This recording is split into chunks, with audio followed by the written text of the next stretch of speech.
Ellen was on the 1 line headed to the airport to return home to LA after a conference in Seattle focused on art direction for TV and movies. At first, she was skeptical about what I was up to, but later seemed surprised and delighted by our chat.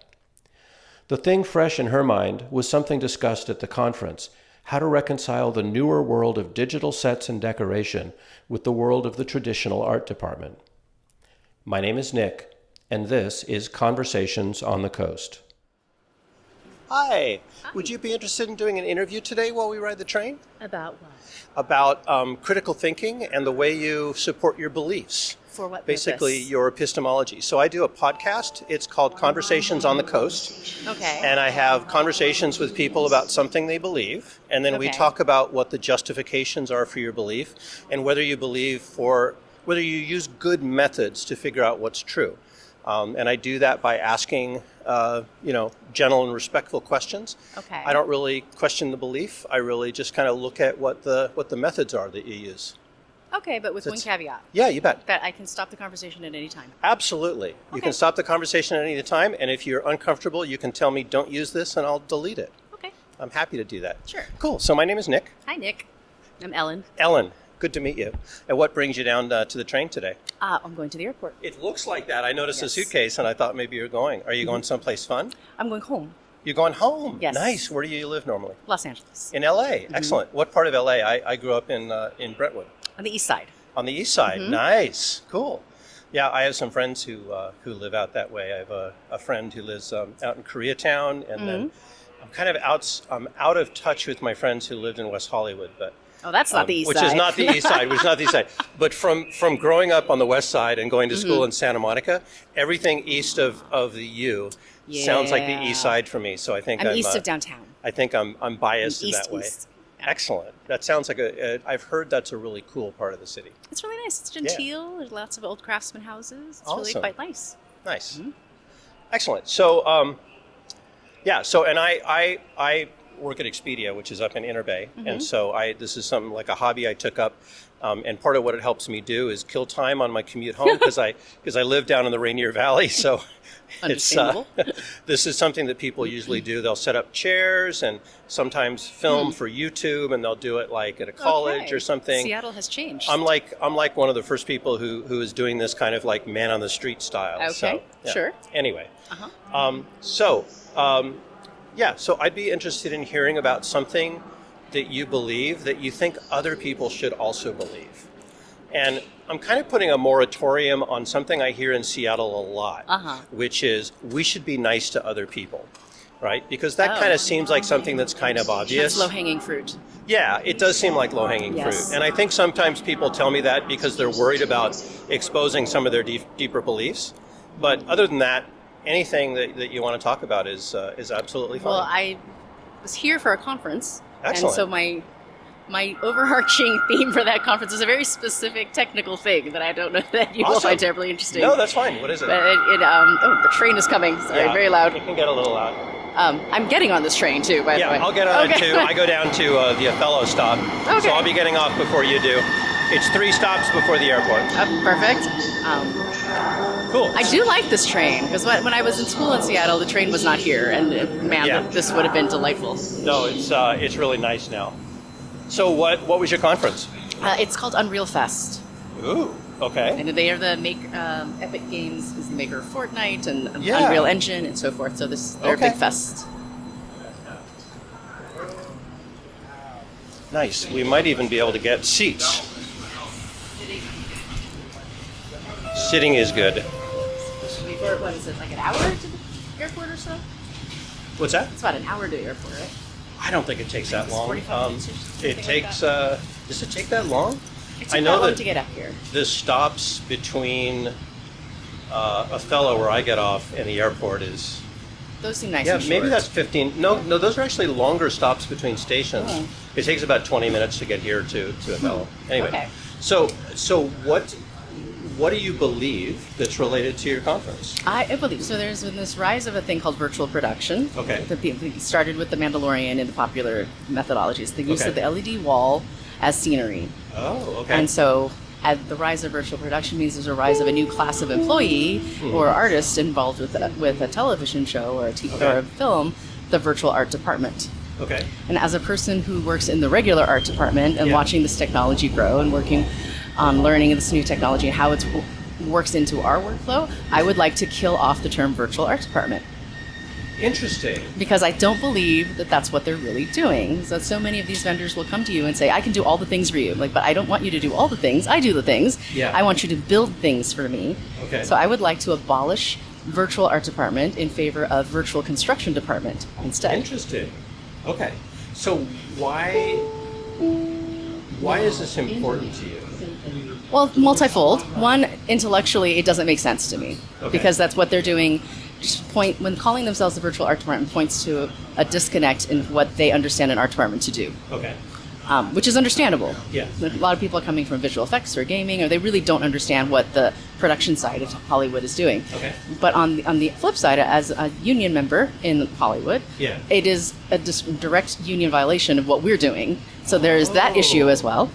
And also, the last thing is it's not a like they're coming to take my jobs situation. It's more of a you don't understand my job and what we're doing in post. Actually, not what I'm doing in post, but what the people who do in post are doing is entirely different. What the people in pre, where I am, we are at the front end of the production where ahead of filming, where we're building the scenery, designing the scenery, and creating the world up front for the actors to literally inhabit before it goes to the post-production CGI world. Yeah. So I feel like philosophically, if you look at the larger worldview, it doesn't fit that they're the virtual art department that wants to shove visual effects style post workflows into the front end of the system because the system's not built for that.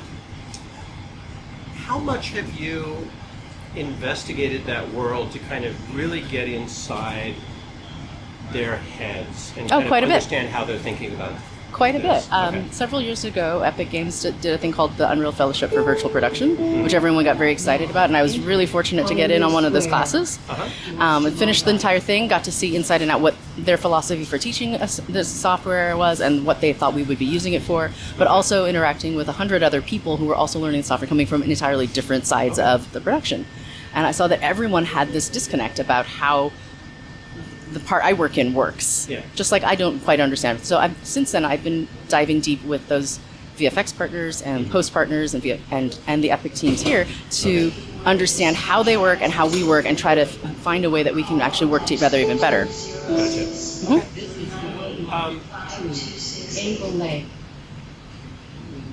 What's the main reason that you think that they don't understand the process that our departments do?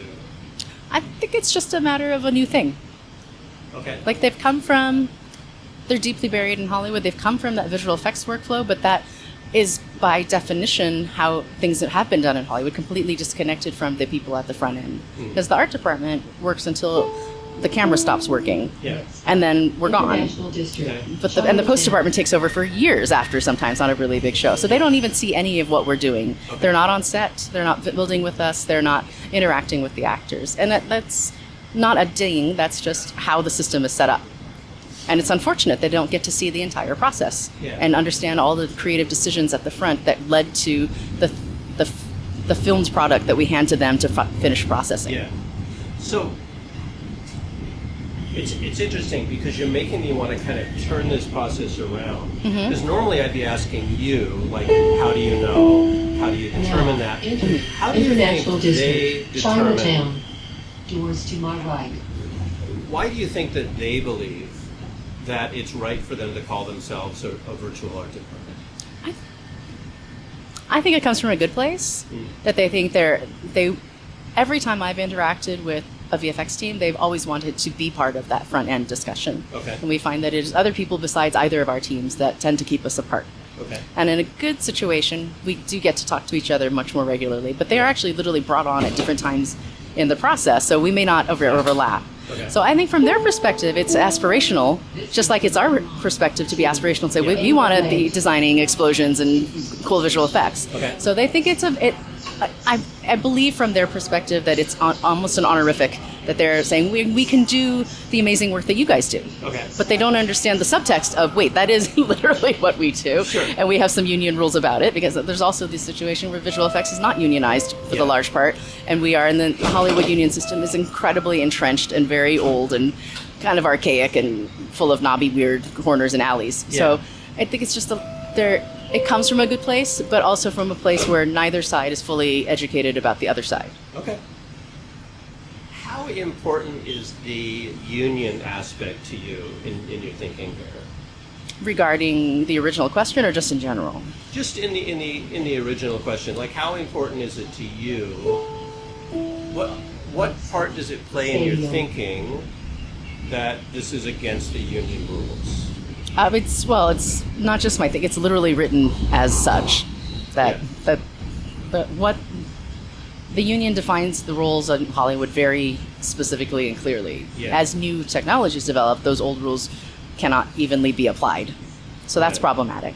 However, in the larger sense, as restrictive as that is, I do believe in the power of the union, because it does protect us from being, as workers at general, from being abused by the employers, which never happens. I know. I agree. I agree. Unions are important. Yeah. What I'm wondering is, and I'm going to insert my own thoughts in here a little bit, which again I don't always do, but it seems like as new technology comes in, things like union rules might need to adapt. Yes. And that can only happen every 3 years. Okay. So what I'm wondering is, why are the current union rules a good reason to believe that virtual art department is not like a complete? I think you misunderstand. What I would actually like to do is that I don't think that they're excluded. I think what we would need to do is bring them into our system. I see. And that our current system can cover them if they wanted to join. Okay. But right now, very slowly, you're hearing, especially this year, that individual small studios are unionizing. Yeah. But if that spreads, those wonderful artists in the visual effects world who are doing this quote-unquote virtual art department thing can actually fit very nicely into the regular art department, non-virtual, older Hollywood unionized system if they wanted to partake.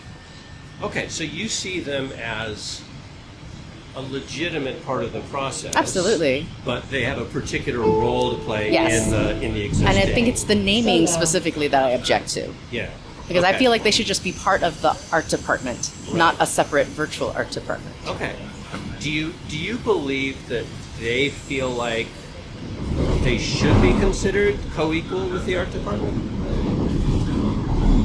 Probably. Okay. Otherwise, I don't think they'd pop up this way. But I've also, in my discussions with many of these people, found that their way of thinking is also coming around as they're learning more about us and how things work, and we're learning about them. Yeah. That they're actually not in disagreement with what I'm thinking as well. That they would like to be part of the system and be part of the larger picture. Okay. Because sometimes a set is a wall and an LED wall, and sometimes it's just walls, and sometimes it's just LED wall, and there's every range in between, and there's no point in splitting up the people who do that. Having one team designing the look of all of that together and figuring out which part is best to film or produce or build in a specific way makes a lot more sense than everyone fighting for a very weird slice of the pie and having it not fit together properly. Right. Okay, so you're advocating for everybody having a place. Yes. Do you, and it sounds like, again, not wanting to put words in your mouth, but it sounds like you also believe that they also believe that they have a place. Okay. So, and I think that place is together. Yeah, that's right. That's right. People working together is a good thing. Interesting. So, do you believe that if you talked to somebody who's an advocate for virtual art department, that they would agree with you and say the same things that you're saying? It's an interesting question. A few years ago, I would say no. But here in 2024, I think as this technology is kind of maturing, and it's not brand new anymore, and we're figuring out what these workflows are, the people who are the biggest advocates for bringing this forward are seeing the same things. At least that's from my evidence from the conversations I've had with people, that they are also seeing that this problem cannot live in these siloed worlds, that we do need to bring these parts and pieces together to function properly. Okay.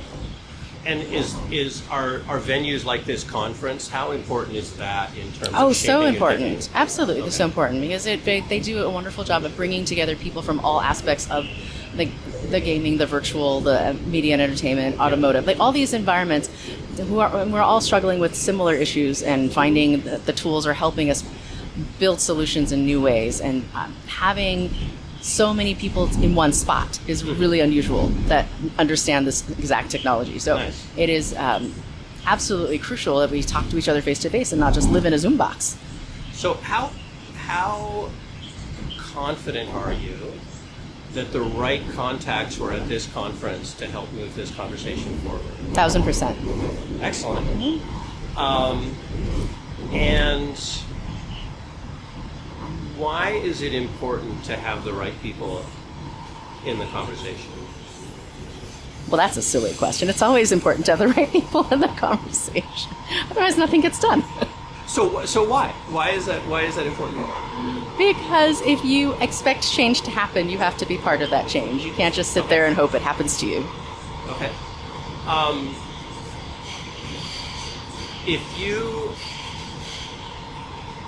let's say I talk to somebody else, also in the same world. I guess I don't care if they're in the traditional art department or the virtual art department. Beacon Hill.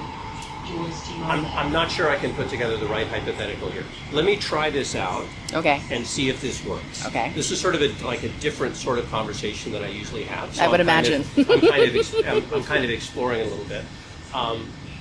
Let's say,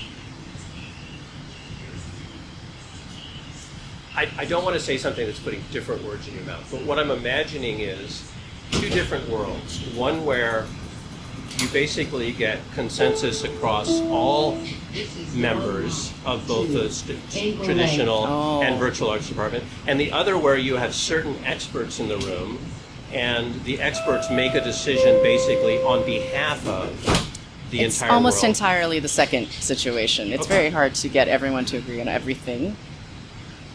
Why do you think that is? One, there's too many everyones. Okay. So it's a hierarchical system for a reason. You have to have heads of departments who are willing to take those risks, and you have to have producers that are willing to take those risks. Okay. And you have to have directors, and all the stakeholders have to be able to agree that they want to take that risk and take on trying this thing. Okay. And there are teams out there who have done it repeatedly and successfully who have no problem with it, and there are people who are brand spanking new to it and are still very trepidatious. Okay. So, why do you believe that a small set of actors can accurately represent people in the industry? I don't actually believe that they accurately represent the industry. I believe that they do affect the change in the industry, though. Okay. Because that is the system that we unfortunately work under. Is that a good system, or are there better ways to do things? Well, personally, I think everyone is equally important to a socialist, but the system is speedy and the system is fast, partly because of this hierarchical system. So I do see some value in how it's structured, but there's definitely some room for updating, in my opinion. If people make decisions quickly, right? They make fast decisions. Is that a good reason to believe that the decisions are correct? I think it comes down to why those decisions were fast. Okay. Whether they're just making a gut reaction, or they're basing that on some ground truths that they have personally absorbed, or they are relying on information from a well-informed team that they manage. Okay. Which of those do you value the most? The third thing. What's that? The third thing? The third thing. So working with a good team who's doing good research. Why is having a good team doing research a good reason to believe that the decisions that they're going to come up with are good decisions? Well, for one thing, there's too much to know for one person to absorb at once and make a quick decision. Yeah. It's just impossible. Just you look at how many hours of YouTube there are out there alone, or how many books you can possibly read, or articles to find. So if you have a good team in place where everybody can interchange and flow with each other, but everyone has their niche and everyone brings something to the table, and you trust that they have done their due diligence, and you have a very quick way to aggregate the information you need and know that your team has done the right work to help you make the right decision. How do you tell whether those people have really done the due diligence and are accurately representing so that you can make a good decision? Some of it's instinctual, but some of it just comes down to if it's a good team that you've worked with for a while, you know each individual person's quirks and personalities and how they work together with the other members of the team. So you mentioned two things. You mentioned kind of like a gut feel, an instinctual feel, and you mentioned having worked with people, having a history with them. If you were going to kind of put that in a pie chart, which of those is the most important thing for you in terms of determining whether to trust their decisions? Oh, it depends entirely on the project, because there are different levels of stakes. Yeah.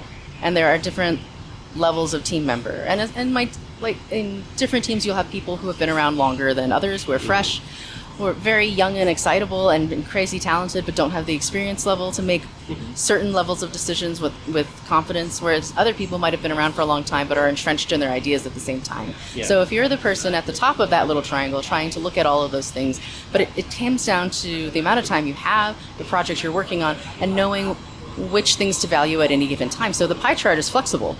Okay. And it really comes moment to moment as to which part of the pie is more important than the other part of the pie. So how do you decide what signals to listen to? Again, that's a very situational problem. Yeah. I mean, that's a very broad question. But usually... it sounds like it's really kind of coming down to your instincts and your gut.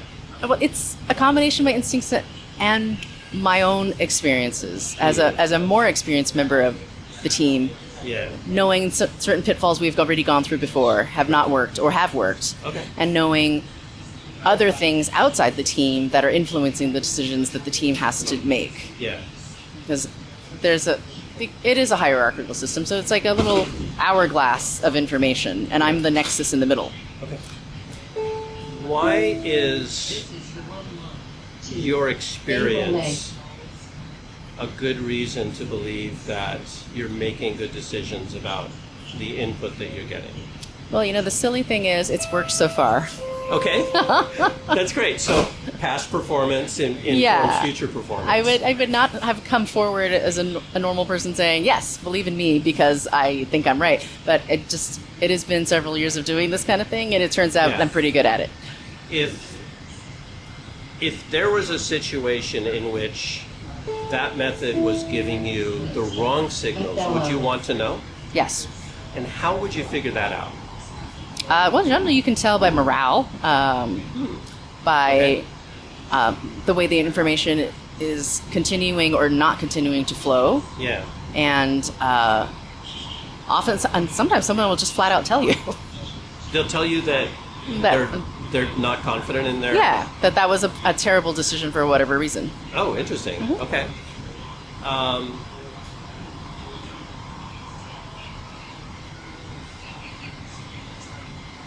Cool. I'm thinking of another line of questioning, but my stop is coming up next. Okay. So I feel like that might be a good place to leave it.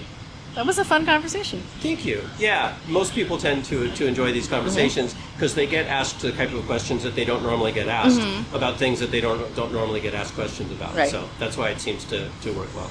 Anyway, so Ellen? Yes. Yes. Thank you so much. You're this welcome. is very enjoyable. Normally I travel with a QR code that you could scan to lead to the podcast. I was going to ask you, what is your podcast called? Yeah, it's called Conversations on the Coast. Okay. And you'll find it on YouTube.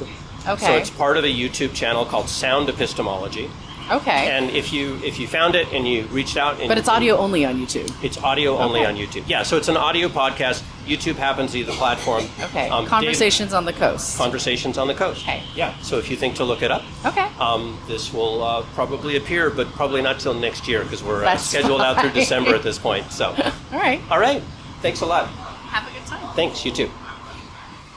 You've been listening to Conversations on the Coast, a series from Washington State featuring civil conversations using street epistemology to explore what people believe and why. Find out more at streetepistemology.com.